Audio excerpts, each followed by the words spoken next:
listening to Unfiltered with Muhammad Uncut, a podcast about personal growth and authentic leadership. If you're looking for tips on how to manage others, get ahead, and make your way up the corporate ladder, this is not the show for you.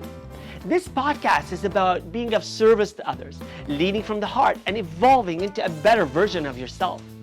Each episode brings you motivated stories about unfiltered leadership and authentic leaders, those who involve others, use their influence to amplify diverse perspectives, and inspire teams to achieve collective results. If this sounds like you, keep listening.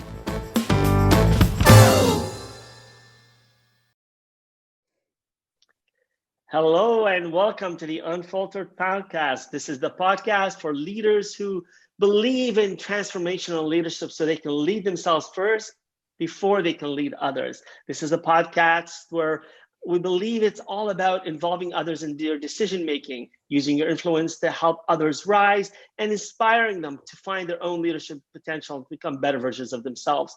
Welcome to the Unfiltered Podcast and welcome to my guest, Jess Gosling. How are you? Hello there. I'm really excited to be here. I'm very good. It's a bit. I'm so excited to have you here. It's 5 p.m. here in London, and it's already dark, and it's very windy and rainy. It's horrible. Well, this is how I remember London. I visited a few times, and I did see the sun peek through the clouds, but most of the time, it did live up to the expectations that.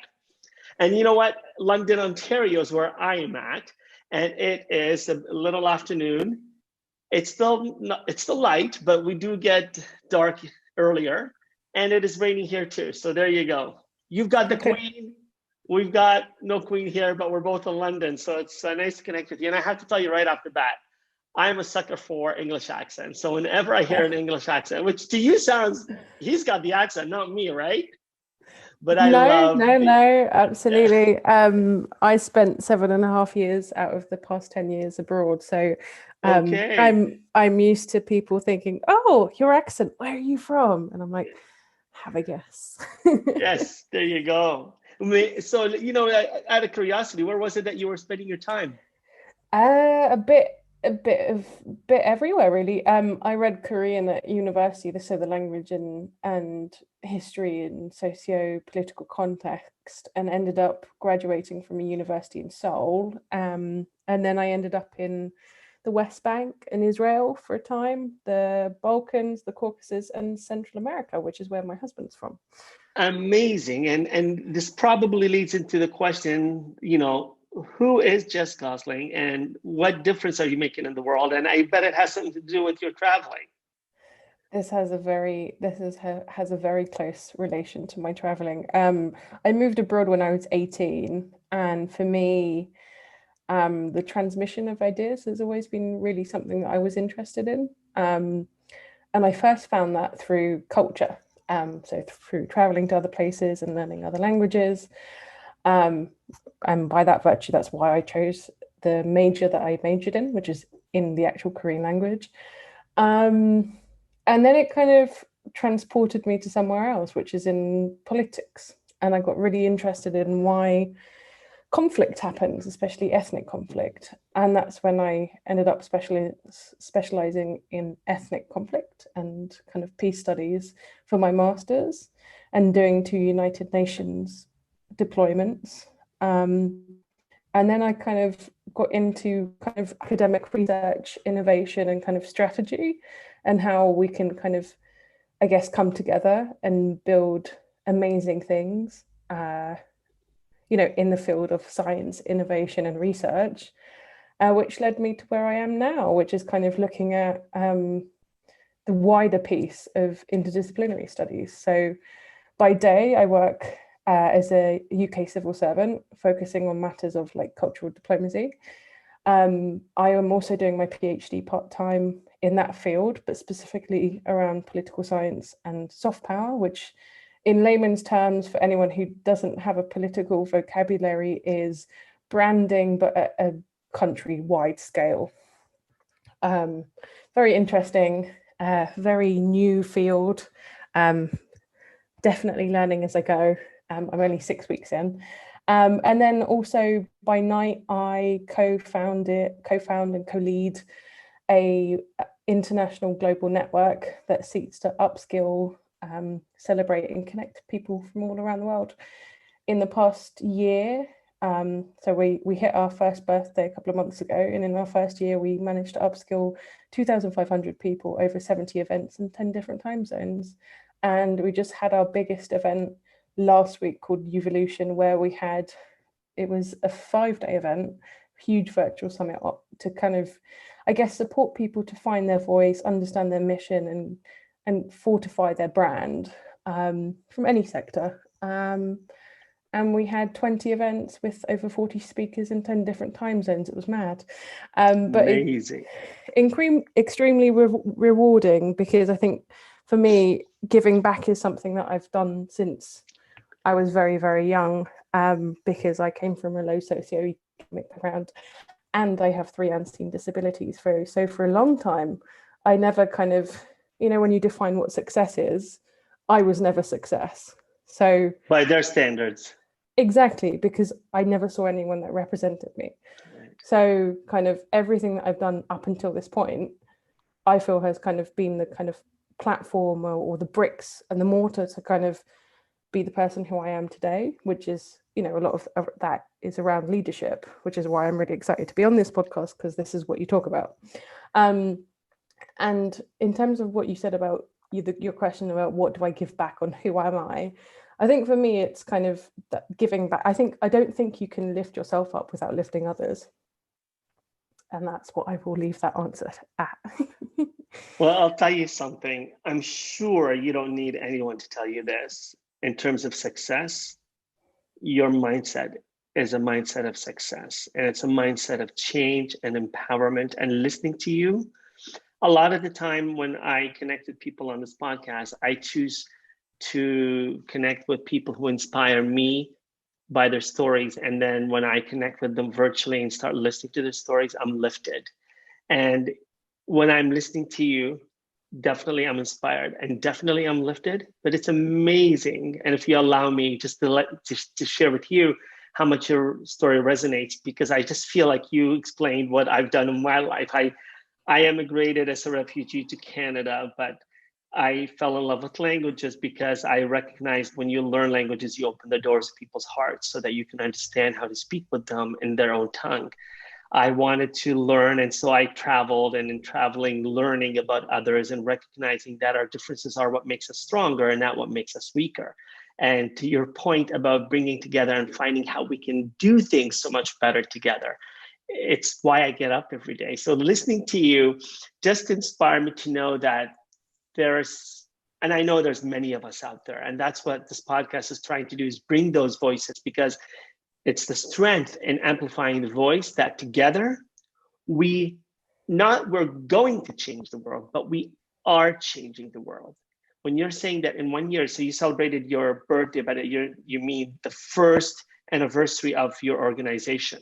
Yep. Incredible. And how 2,500 or 2,700 people that you brought together? 2,500 people you brought together, and how many events? 70 events. So I heard right. And it's amazing, because if you divide that by 3, it's like an event I'm bad at math, but it's like every 3 or 4 days, right?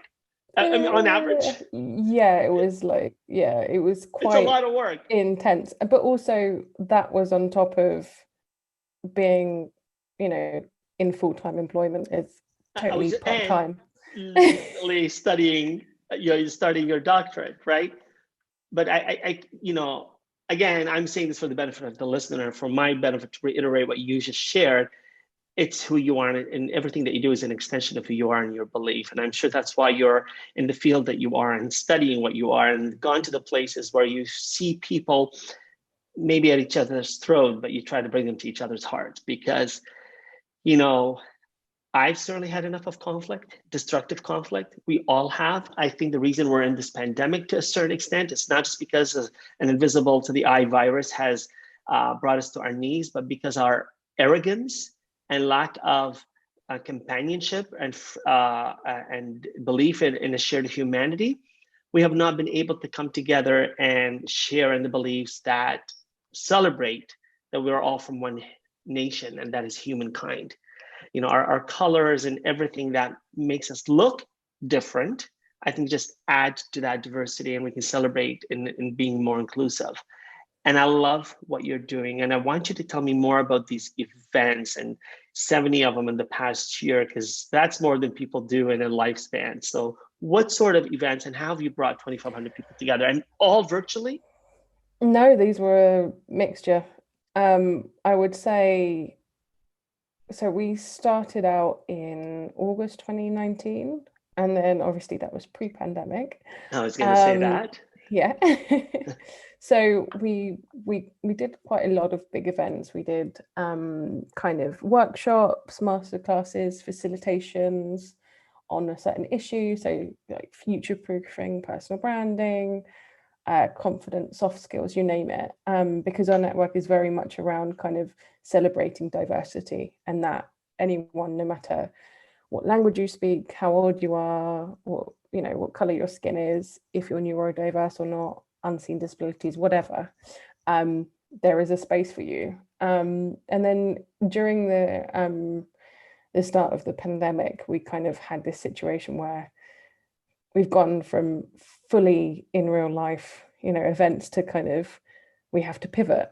And so we had to pivot everything online. And I'm by trade, I'm also, I qualified with Cambridge to be an English teacher. And I've kind of taught on and off for the past 10 years online as well. So I'm quite comfortable with remote facilitation. So for me, it was kind of a no-brainer. Okay, we're going to have to do it. It's fine. And that's where we kind of did a lot. I'd say throughout the kind of pandemic period, probably 1,000 people, we probably were able to upskill. And that was from March till the beginning of August. We ran an event every week. And we have amazing community partners, including Enterprise Nation, the General Assembly, Underpinned, and some other fantastic people like Startups Magazine. And it's through those collaborations that we were able to also hold that 5-day conference forum summit thing last week. And I think it's the reason why we've been so successful and impactful is through those collaborations, rather than us kind of, for me, I and this is, I guess, probably comes down to my definition of leadership. I think being able to, articulate your skills, but also understand when you don't have those skills and bringing in those external skills. So for me, 100%, I don't know everything. I would be very arrogant if I did. And I think a leader should have some humility when it comes to these things. But even if you're doing it for the first time, for sure, there's no right or wrong way to do it. The first time is always scary. If you've ever heard Bernie Brown's first episode of Unblocking Us, it's a profanity sentence, but go and listen to it. Episode 1 is brilliant. And I listened to that and I was like, oh my God, this is so true. I'm not a big podcast listener, but sometimes I'm getting into them, I have to say.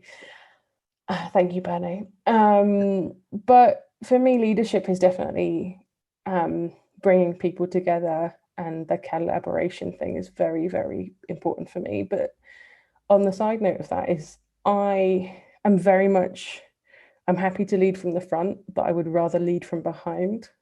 I'm happy to wear both hats, but unless I'm asked, if that makes sense. I mean, I'm happy to jump in and then think later. That's You've got that versatility. So tell me, in terms of the role that you play with these organizations and bringing together people to upskill them. And when you're talking about upskilling, you're giving them the software essential skills just to be stronger, better, right? Yeah. And maybe you can go a bit deeper again for the benefits of the listeners that don't know exactly what you're doing. What's your role and what are you doing? What change are you helping with everyone here? So the Growth and Grace Collective, or as we call it, just G&G, because it's a lot of words. G&G's premise is to kind of upskill people, doesn't matter what it is on. So we are very flexible in terms of what that deliverable looks like, but the impact should be the same. Whoever attends a workshop or participates in a masterclass should feel that they are empowered to make changes and to go towards a goal, whatever that may be. Obviously, every subject is not the same. So each subject has individual kind of metrics of success and what that looks like.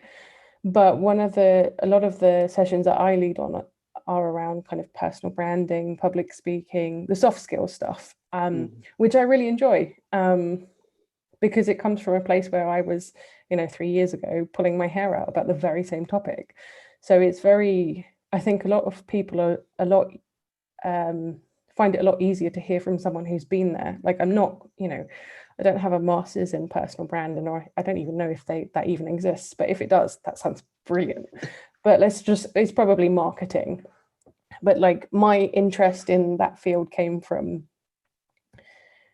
having traveled so much and having met so many different people, and having diverse mentors, and having come into contact with good leadership, the good, the bad, and the ugly of leadership, let's just put it that way. And I think that's really important. And Jess, you talk about leading, and the way you describe it too, leadership being what we can do well and what we can't do, and recognizing that. And that's the first step of leadership. It's that self-awareness. If we don't know what makes us tick or what ticks us off, and we can't pretend to know what others need and how to help them. So, so a lot of time when we get excited about inserting ourselves in momentum, the momentum of a project or a change, trying to be the catalyst, but we don't know where we fit, because to your point, what am I good at? What can I do? Right? But yeah, I guess for me, with the growth and grace, the G&G stuff, there's an extra layer because I have a co-founder who is from a different industry, comes from a different walk of life, totally different, speaks in a different native language. And that was it was so brilliant, because that's ultimately what G&G was there to do, to forge amazing connections and support whoever wholesomely to grow. But I definitely think the past year, in terms of, it's very different to kind of lead within an organization, and you lead and you inspire colleagues or people lower from you or above you. It's very different if you're kind of an academic and you're kind of beating the drum of your own research. It's another thing entirely to lead an organization with a co-founder. It has been, in the past year, the single biggest learning curve for me, because I also have 3 unseen disabilities. I have anxiety, I have ADHD, and I'm dyslexic, which means the way I see the world is very, very different. And the stuff that I do in terms of work habits, for example, I have my 9 to 5, absolutely love my 9 to 5. Maybe I'll do a couple of hours of PhD prep or whatever, or if I'm doing a workshop, I'm just giving you like a daily life kind of sample. And then, if I'm doing stuff for the startup, the / community organization, that might be into the night. But I don't expect anyone to respond to that, if that makes sense. The sad thing is you can't pre-schedule WhatsApp messages. It's the bane of my life. You can't schedule them. So I have utilized tools like pre-scheduling emails, for example, so they go out the next morning, so it doesn't seem like I'm putting pressure on anyone, because we all work differently. And my co-founder Michaela Rice, who's absolutely brilliant, and she's like family to me now, but we're so different. So we've definitely, trials and tribulations of leadership when you have 2 different styles of leadership, but kind of trying to forge a new way of working, but also a company culture, because that's what we're doing. And then there's also a question of, how do you hold yourself accountable? And it's been brilliant. But I'm very much someone who, because a lot of my job has historically meant that I have to respond quite quickly to things, but it can be very last minute. So I'm a very last minute person. Until like the 11th hour, I'll do it. But that's just me, because but it'll be done, but it will be the 11th hour, because I've got all of these other stuff, I factored in that time, then. Though my whole schedule probably goes out the window the second I write it down. Flexible, but not so flexible. And I know that Michaela is just like, she's a creative, and she's like, she has to have a deadline, you know, she likes her, you know, buffer times, but I have my different buffer. It's very strange. But anyway, leadership is complex. When you forge something new with someone else, there's positives and negatives. And as long as the positives outweigh the negatives, then you're fine. Well, isn't that also why you get up in the morning? And when you talked earlier about you want to see the change and you want to look at the ethnic differences and, you know, building cultures. And I mean, maybe not in my world, but let's say in a lot of people, a perfect world seems like we all get along because we all believe in the same things. To me, that's not a perfect world, but a lot of us have that false optimism that getting along means that things will be easier, but we all want to be different and we all want to celebrate our differences. And knowing that Michaela is the kind of person that requires to know when A is going to get done and when A to the nth degree is going to get done and when Z is going to get done, and knowing that you get things done at the 11th hour, that's okay if you find the cadence and you can get along and appreciate each other's differences. Because leadership is about leveraging and complementing each other, right? I think when we complement each other, we become complementary. But also it's a mirror. I think, you know, whether it's in a personal relationship, I'm married and my spouse and I are incredibly different cultures. I mean, we're both Muslim, we're both Lebanese heritage. I grew up in Canada, she grew up in Lebanon. You can't find two people that are more different, but we're raising a family with similar values, but very different. And we can choose to always look at the differences as things that will create obstacles to understanding. Or, gee, I don't believe that's the way things can be, but how are we going to get past this? You know, whether it's in terms of raising a family or the way we approach things.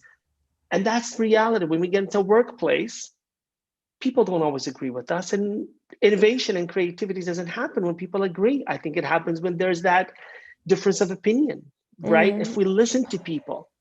I guess for me, to draw on your point about for some people, everyone kind of having the same opinion and everyone agreeing, that being the ideal. Boring. That terrifies me. That genuinely terrifies me. I don't like that. I mean, maybe it's a reflection of me having grown up in London, and that, you know, I grew up in northwest London, where I had neighbours who were Nigerian, Palestinian, you know, Moroccan, all of like fantastic food. The food was incredible and still is incredible. I bet. There's a fantastic Lebanese place there as well, so don't you worry. You guys are represented too. But just, you know, home to the Notting Hill Carnival, which is the biggest street carnival in Europe.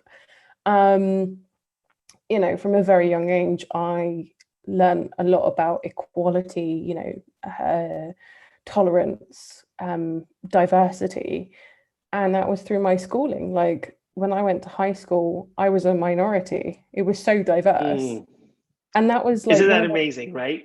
We tend to look at, and allow me to say this, we tend to look at dominant culture and it becomes very polarizing sometimes, because when we're looking at being racist or anti-racist, we forget sometimes it's not black and white, and not all white people are racist and not all non-white people are anti-racist. We all have our biases. And when you say, you know, I grew up in the minority in London, England, to grow up in a minority, to me, that means you were very aware of the diversity that was around you. You chose to recognize that. And it was brilliant, and I loved it. Right? I loved it every single minute of it. And my family actually still live there. So, I mean, I'm a bit further out now. But it's just, you know, how can you not appreciate that if you grow up in it? So I guess for me, I do really agree with you in terms of teams. I think the biggest piece of advice I ever got, and I can't remember who gave this to me, and maybe I read it in a book, but anyway, a nugget that has stayed true to me, and I think this applies in every single context. Not everyone's supposed to be your friend. You know, there's people that you're not supposed, you know, I mean, I say I'm like, Mom, you either love me or you hate me, or you're neutral. That's fine. But like, I'm not going to be, you know, be all end all for everyone. That's totally fine. I've got my little, you know, group and community of friends that, and very, you know, satisfied in terms of progression. Like popularity scares me. It definitely does. I've always enjoyed not being in the public eye, if that makes sense. Like I like the good thing about being a civil servant is that transparency, integrity, accountability, all of those kind of words that end with ility, are basically the platform in which I operate in. And that's how I set up Growth and Grace Collective. We wanted to kind of bring the best of cross disciplines and make ourselves accountable, make it transparent. So for me, when you were mentioning about diverse thoughts leading to innovation, I think diversity in general leads to innovation. It allows us to be more creative. It allows us to be but more. we have to choose it. Would you agree? Yeah. I think. You think it happens on its own, or do we choose it? I think in some circumstances, people can be a little bit oblivious to it. Sometimes it's not out of choice, it's more inheritance, if that makes sense. So places where if you don't have a diverse population, or if you live in a certain place where you are the majority and there isn't much diversity there, I mean, you can't really comment or change things in stuff that you don't see or you don't live. I think quite often there can be a lot of judgment around the term diversity. So within my I do a lot of stuff in the diversity and inclusion kind of narrative here in the UK and further afield. And one of the things that I'm really kind of interested in is the notion of belonging, because I think diversity, inclusion, and belonging are all different things, and quite often we label them all together. Yes. For me, diversity is, I mean, there was this quote, and I can't remember where I got it from. I think I got it from a book, but I'll send it for the podcast notes. But it goes like this: diversity is having a seat at the table, inclusion is having a voice at the table, and belonging is having your voice heard. And I think that really eloquently kind of brings home the point that you cannot do diversity as a tick box exercise. You have to. Let's say that again. Diversity is being invited to the table. Diversity is being invited to the table. Being invited to the table. Inclusion is having a voice having a seat at the table. Having a voice. Having a seat at the table. No. Having a voice. Is it a voice? Yeah. Oh, and belonging is being heard. Yes, exactly. I love it. And that is did you hear Siri? Siri wanted to feel like she belonged. She has a seat at my table all the time, and she's on the table. That. She's literally on the table. And I refer to different ways to, there's the chief cultural officer of Netflix, when she talks, it's being invited to the dance and being able to dance and right. And a friend of mine taught me that diversity is a fact, inclusion is a choice. But I think, to your point, belonging is where we want to land. And belonging is one where we really have to work hard. Belonging is being able to sit with you at the table and break bread together. And to the example you gave of all the different restaurants, feeling that you can go to all these restaurants and you feel like you're eating at your own place. This is home. And, I agree. We don't have to be friends with everybody. I grew up thinking that everybody had to like me. And, I think a lot of adults and, on the various social network, social platforms, we feel we need acceptance by people. And, when you talk earlier about a brand is one thing, but when we start needing to be accepted by people, I think that's where we're shooting ourselves in the foot, because I think we need to strive to create at least spaces where we're tolerating differences. And tolerating is, I would say, is not the ideal, but accepting is a place where I think we need to move towards, because maybe you and I don't see eye to eye. Maybe we're not going to be best friends, but I hope that we can sit down and have a coffee and at least have a respectful conversation rather than be at each other's throats. I don't know. You're studying this, so what do you think? You've worked in it. Yeah, no, I've worked in conflict zones. I've mediated workshops where two different Tell me sides about have. that. I mean, what do you mean?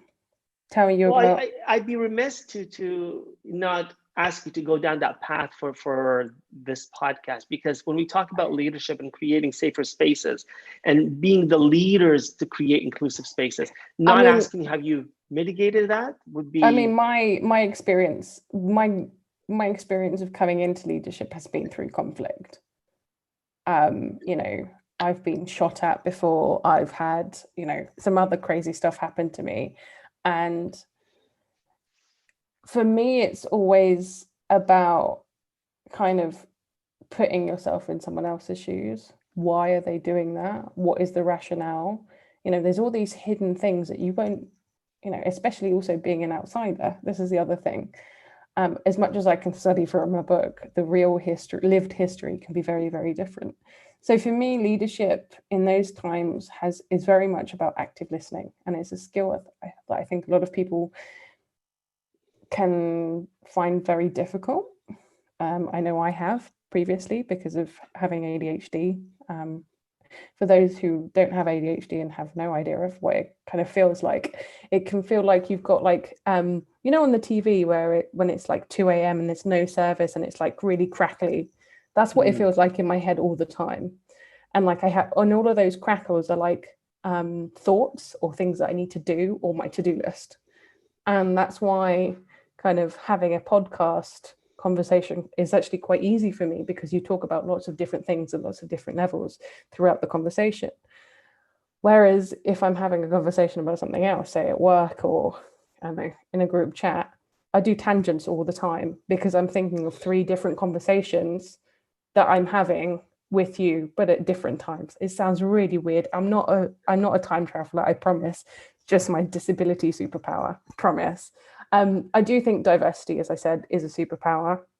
I do think that diversity is a brilliant thing, and that's kind of where I came into the conflict stuff as well, because there's so many different interpretations to things, and there's no right or wrong answer. My job has always been to observe and make judgments later, which I think is a big core part of leadership that we often forget. It's not about leading necessarily all the time.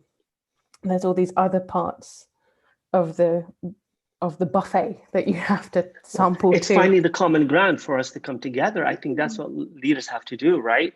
It's not follow me and watch. It's let's find a place where we can. I think for a lot of leadership, especially now as well, difference can be scary. Why? I've had previous managers who were either threatened by me, well, I felt like they were threatened by me, or didn't understand my dyslexia, so used it against me because they didn't understand it and they didn't get it. And so it was from that experience that I started being more visible. Now in the UK, we have something called the Equality Act of 2010, which means if you're employed, you're in any kind of education space, anything, you are protected. You have a protected characteristic, and that's also, it covers LGBTQ+, it covers race, it covers anything. And it protects you from any discrimination and stigma. However, I found that you don't actually have to declare you've got a disability. You're technically supposed to be protected, but I didn't find this in my case. I was like, this is very strange. I've got this disability. This person is supposed to support me, but he doesn't understand. Is that my fault? Is that his fault? Or is that the stigma around it? So I got diagnosed when I was dyslexic when I was 27. I'm now 30. I'm going through an ADHD diagnosis as we speak, which is very interesting because among women, ADHD is not normally picked up when we're young. There's a lot of research around this and it's very interesting, but I won't go into detail because I'm mindful of the time. But for me, it was very much, my leadership style has been very much based around my lived experiences. So I'd rather not, I don't approach situations unless I've kind of lived it. in some sense or regard. I'm not saying I'm an expert in cryptocurrency, for example. I find it very interesting. Oh, good. Then you're not going to be sending me those emails. No, don't worry. No, don't worry. I won't be. But that's what I mean in terms of, I've clearly identified kind of where my strengths are, where my weaknesses are, and kind of what area I operate in. And that's where I keep my leadership. I don't try, you can't be everything to everyone. That's the factor that's the one truth we all have. But because I've got diagnosed so late with ADHD, for me, I find that younger people, when I mentioned earlier that I didn't see myself represented places, I still see it. So I'm like, okay, well then I have to be that reality then. Because I don't want someone who's, in high school or first couple of years of college to be like, what is going on? Where is my people? They have to hide. Yeah, exactly. But that's the other thing is that people, you don't have to disclose. You don't have to say you've got a disability. I'm not saying everyone should. Neurodiversity is, I've got it times 3. Very diverse from the onset. But I think neurodiversity is a superpower. And I think, we're far from a place I'd like us to be in a place where we could be accepted as we've discussed. But I think kind of the way that I'm more accountable to myself is that I show up and I kind of beat my drum of, that kind of the stuff that I suffer from. Suffer isn't not so good of a word. I take that back. Not suffer, my superpowers, because it, it's part of who I am. I'm also 100% extroverted. So if you've ever done a Myers-Briggs like personality thing, I'm 100% every single time. So my personality and my disabilities actually, complement each other very, very nicely. But for others, it's a very different thing. You can be introverted and have ADHD. You could be any, there's any mixed grab bag you can be that. So I think for me, my big part of my leadership is kind of being authentically me and being like, that's me. This is how I work. And that's how you show up. Yeah, exactly. And then, but also with the caveat that I'm not everyone. That's the caveat, because, this works for me and that's it. And I'm happy to discuss other stuff or point you in the right direction, or signposting. Big thing that I do is signposting or kind of elevating others via my voice. I don't, if I've read something cool or someone's done something really interesting, that's, I'll share stuff and memes. And that's what you mean by signposting. This is a new terminology for me. So, okay. So signposting, it's so like signposting. So if someone is not necessarily an academic, but an expert or has significant expertise in a field, rather than me trying to reinvent the wheel and kind of, probably do it in a very slap hazard way, I'll signpost it and, say, this podcast is really amazing, blah, blah, blah, go and check it out. Or this book is great. Or, read more about this. I mean, over the pandemic period, I was approached by LinkedIn, and I launched one of the better features, which is a LinkedIn newsletter, and it's called Culture, Diplomacy, Innovation. It's all about, interdisciplinary thinking and intersectionality. And I've now hit 12,000 followers. I don't know how. Thank you very much, everyone. Well, I think I need to follow that. I haven't yet. Oh my God. Well, there you go. And hopefully you'll be on it some point soon. But, a big part of me is also kind of putting the ladder down and across or up or wherever the ladder needs to go, because I love that. A lot of the stuff that I do is because I have ADHD, I am as curious as a puppy. Because I'm dyslexic, I'm as energetic as a puppy. I'm as curious as a toddler, and I've got the attention span of like probably a puppy as well, right? I'm like, diverting from all these things. Well, I think you're probably not giving yourself enough credit on the last one. I definitely agree on the first two, but I think you're being too modest. No, I come back to things for sure. I come back to things to finish them off, but like I can't keep on one thing too long. I have to like overstimulate myself. So that's why I kind of push myself to do all these really cool things. And people are like, oh, Jess, do you actually sleep? I do. I promise I do sleep. I slept a good like 8 hours last night. It was great. But it's about consistency for me. And it's about kind of, as I said, the ladder down, the ladder across, or wherever it is. So the reason why I set up that newsletter was because the fields or places that I'm in can be not very accessible, or you have to be able to translate or understand an academic journal article, which is another language entirely. I'm a nerd. I love it. But for someone else, it can be really overwhelming. So, and also I'm a voracious reader, from cryptocurrency to... Oh, wait, you are going to send me those emails, aren't you? Oh, don't worry. I brought up cryptocurrency again. Or to, big tech or culture, art, languages, linguistics. I'm quite interdisciplinary. So my main aim with that was, again, that comes back to one of my core values, which is uplifting others. And it's a free resource. And is that what you mean? When you said earlier about the ladder, it resonated with me, but I want to make sure I understood. I want to make sure it's clear for the listeners. By, bringing the ladder down inside, do you mean that you're able to connect and lift others in different ways? Maybe just build that metaphor for me. Okay, well, putting the ladder down, it's normally down, but I kind of put it everywhere because you never know where people are. Everyone's on a different journey in a different stage. In layman's terms, put the ladder down is basically to lift others up and build them into your success. So, giving the other people, the opportunity for exposure or to collab or whatever, and kind of, supporting others really. But that ladder can stretch in many ways, not just down and right. And that's why when you said that, it was, I could see it. It was very visual for me. I mean, the original, I think, interpretation is putting the ladder down, but I've kind of magnified it by tenfold, and so you can put it anywhere. Right. Because we're all in different places. We're all in different paths on our journey. When you talk about ADHD, and I want to share this, I think I'm ADHD, but I've never been tested or I've never approached the doctor about it. But in learning about it, and where I learned about it, is my son was diagnosed with ADHD.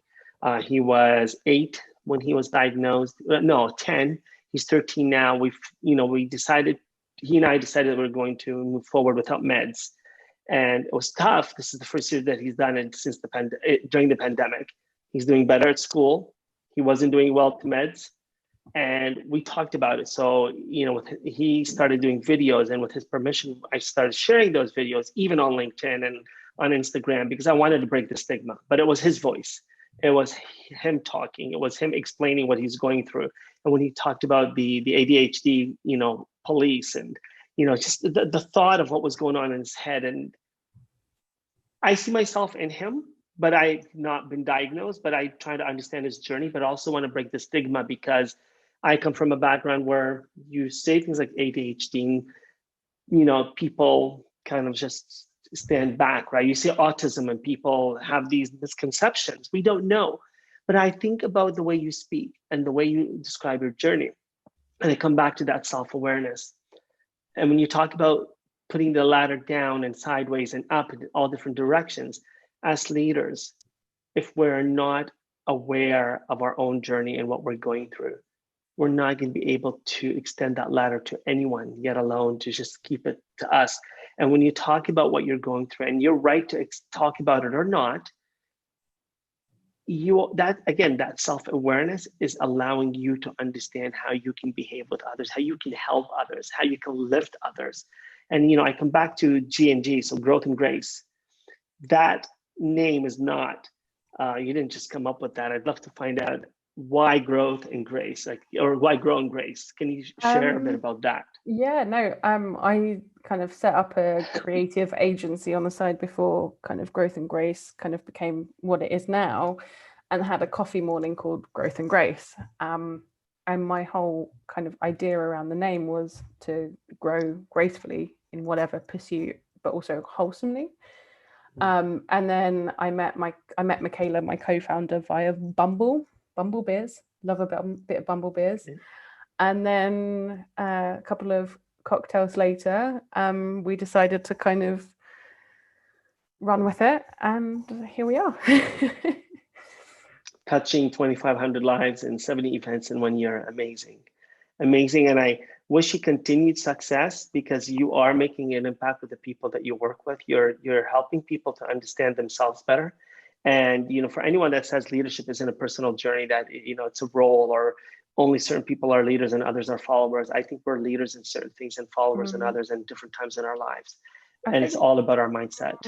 I think the other thing that has really resonated with me in the past couple of months. So I'm a Remarkable trainer with Google, and it's this whole initiative around like self-promotion for women and underrepresented groups. And I've now kind of, as of the end of next week, I would have done it for 250 UK civil servants across the whole of the breadth of government.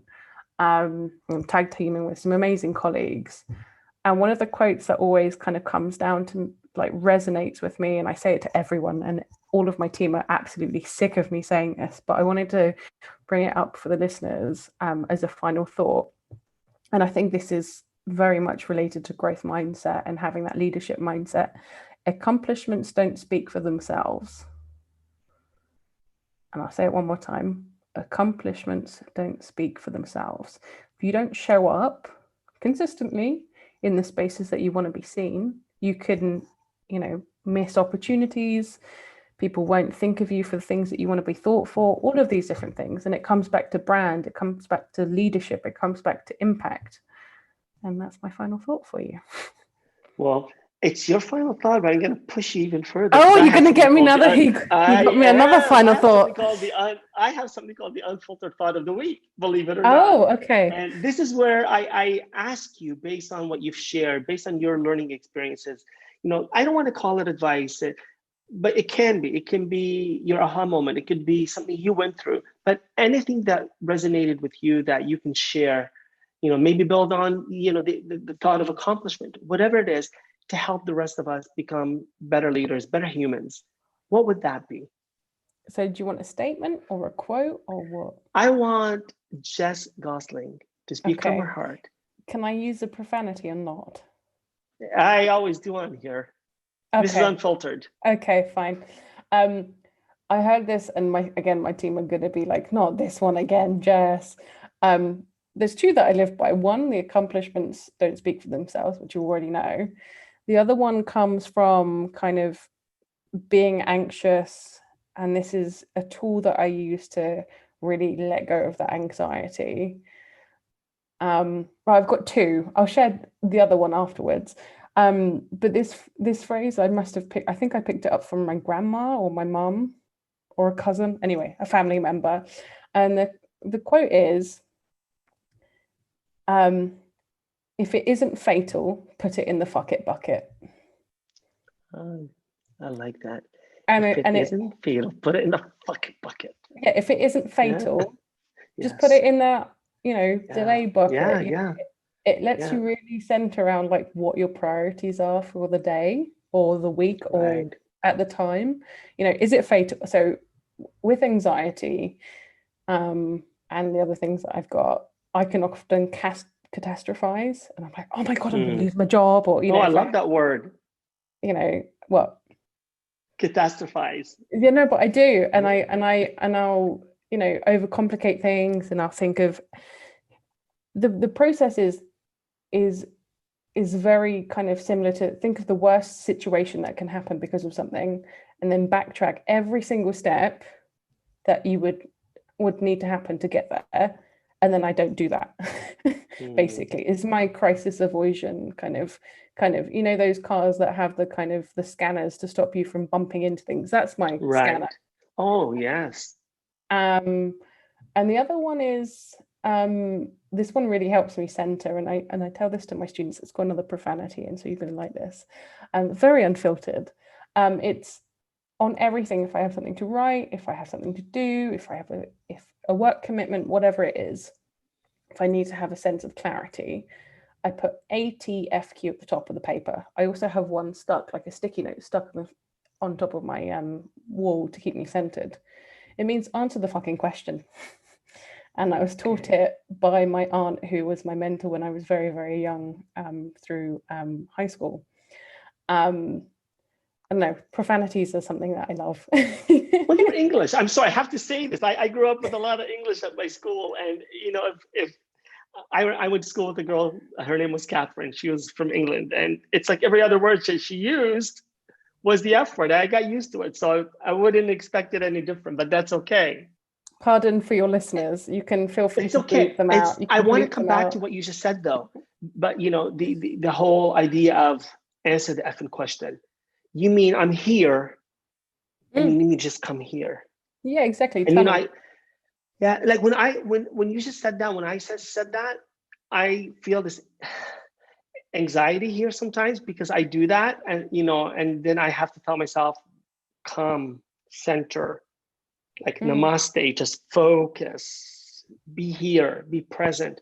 And I think I don't want to tell you what you believe, but what I heard from you, why those two go hand in hand, and I think why you shared them with us, is if you don't have that centeredness and being present, you're going to be all over the place, and you're not going to be able to focus. And given everything that you deal with, right? Given everything that the world is throwing at us to deal with, got enough shit to worry about. We need to really just put it front row and center and focus. And so many things are killing us daily. If it's not fatal, put it in the effing bucket, right? Okay, you're right. Because every day we're killing ourselves over things that don't matter. And if you ask me, what were the 10 things that caused me so much angst that went in that bucket last year? I can maybe name one, because I lost the elections. I ran to be a member of parliament last year and I didn't win. Maybe that's one thing that I can put in the fucking bucket. But any of the other things that ruined a day, not, had impact on me for months, that did. But what did I worry about yesterday? What caused me to, what is the English expression, to tie my knickers in a knot? Or get your knickers in a twist. Yeah, that's probably before your time, right? But those are the things that I think impact us daily. They don't have to, man. It's like, let it go, right? Let it go. But that's the part of growth mindset for me, is being able to kind of understand the good times, the bad times, and kind of learn from others. Even if you're not successful in something, there's something that you can learn from someone else's journey. That's it. And that's what you said earlier about don't have to be your best friend, right? Like, not everybody has to like me, right? So 100%. Listen, Jess, it was an incredible talk with you. I love the fact that it was unfiltered, and I didn't know it would be this unfiltered, but I'm damn glad that it was. You did ask for unfiltered. I thought, hey, it's in the name. I wasn't going to filter. I wasn't going to filter. I wouldn't want it any other way. I want to thank you for being my unfiltered guest today. I look forward to future conversations, and I think our journey of learning from each other has just begun. Yeah, thanks very much. Thank you very much for having me. Enjoy your afternoon. Bye-bye. Bye-bye. Thank you for listening to Unfiltered, the show about authentic leadership and personal growth. Like what you heard? Click subscribe, share it, and tell a friend about it. And don't forget to leave a rating.